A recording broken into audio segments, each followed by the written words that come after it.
हो तो मोदी जी जैसा। अब आप सोच रहे होंगे मैं ये क्यों कह रही हूँ। मोदी जी ने अपनी दोस्ती निभाने के लिए अंबानी अडानी जी से इस देश को ताक पे रख दिया।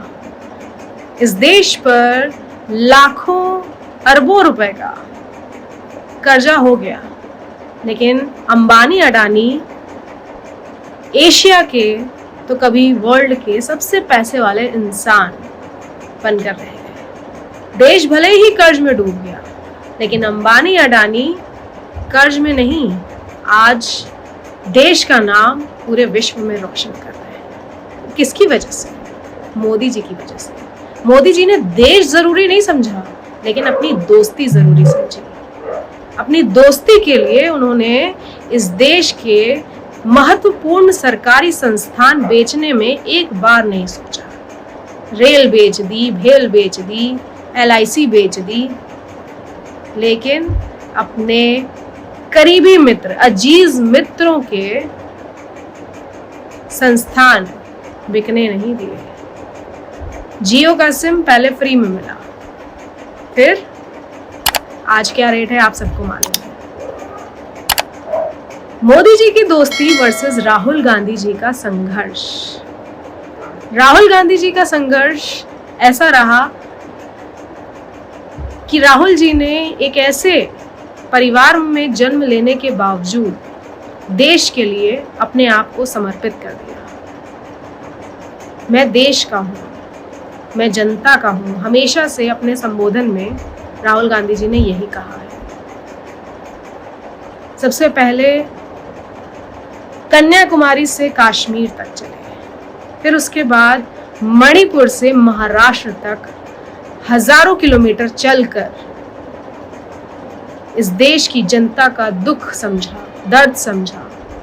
इस देश की जनता के लिए अपने आप को न्यौछावर कर दिया। धूप हो, चाहे ठंड हो, चाहे बरसात, किसी भी वेदर की परवाह किए बिना वाइट टी-शर्ट में चल पड़े इस देश को बचाने के लिए। इस देश को बचाना है भारतीय जनता पार्टी से, क्योंकि भारतीय जनता पार्टी ने जो नफरत घोल दी है जनता के दिल दिमाग में, वो नफरत खत्म करके मोहब्बत की दुकान खोलने का काम किया राहुल गांधी जी ने। कभी कूली भाइयों के साथ,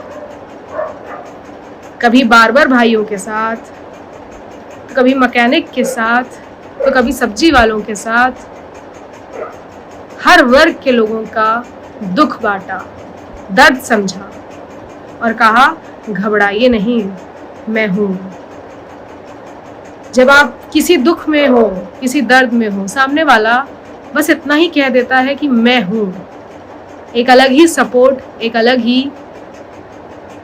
कंधे पर समर्थन महसूस होता है किसी भी इंसान को। लेकिन वो शख्स जो आपसे सिर्फ और सिर्फ हिंदू, मुस्लिम, सिख, ईसाई की बात करे, जैसे कि हमारे साहब, वो खुद भी वही बात करते हैं और उनके सारे नेता सिर्फ और सिर्फ हिंदू, मुस्लिम, सिख, ईसाई, हिंदुस्तान, पाकिस्तान, लोगों को आपस में बांटने वाली बातें। और मोदी जी के मित्रों ने इस देश को कर्ज से बाहर निकालने के लिए ऐसा कुछ नहीं किया। अगर मोदी जी चाहते तो अपने दोस्तों से इस देश को आगे बढ़ाने की बातें करते, लेकिन उन्होंने इस देश को आगे बढ़ाने के बजाय अपने मित्रों को आगे बढ़ाना ज्यादा उचित समझा। इसलिए मैंने कहा कि दोस्त हो तो मोदी जी जैसा। दोस्ती तो निभाई है उन्होंने, लेकिन इस देश के लिए जो उचित कार्य उन्हें करना चाहिए था वो नहीं किया। इस देश के लिए जो समर्पण चाहिए था वो उन्होंने नहीं दिया। 2014 में देश की जनता को कहा कि मैं आपका नौकर हूँ, फिर 2019 में कहा कि मैं चौकीदार हूँ, फिर 2024 में कह रहे हैं कि मैं भगवान हूँ। अब अपने आप को जब इंसान खुद ही भगवान मान ले, भगवान से ऊपर मान ले, तो उसकी सोच का क्या ही किया जा सकता है। मैं पूछना चाहती हूँ आप सबसे क्या मोदी जी को अपने आप को भगवान मानना और हर बात पे, हर इंटरव्यू में ये कहना कि मैं तो बायोलॉजिकल नहीं हूँ, मुझे तो परमात्मा ने भेजा है, मैं तो अविनाशी हूँ, जो सिर्फ और सिर्फ महाकाल को बोला जाता है। उनके प्रवक्ता संबित पात्रा जी ने उन्हें कह दिया कि भगवान जगन्नाथ भी मोदी जी के भक्त हैं। कभी भगवान राम को छोटा दिखाना और अपने आप को बड़ा दिखाना, ये साबित करता है कि मोदी जी अपने आप को भगवान मान चुके हैं और उनके अंधभक्त भी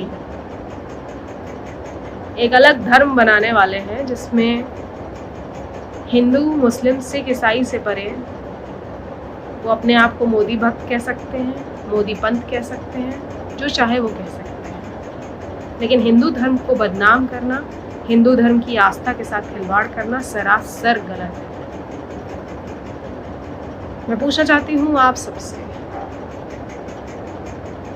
ये कहाँ तक सही है, कहाँ तक गलत? कमेंट बॉक्स में मुझे जवाब जरूर दीजिएगा। जय हिंद, जय भारत, जय सिया।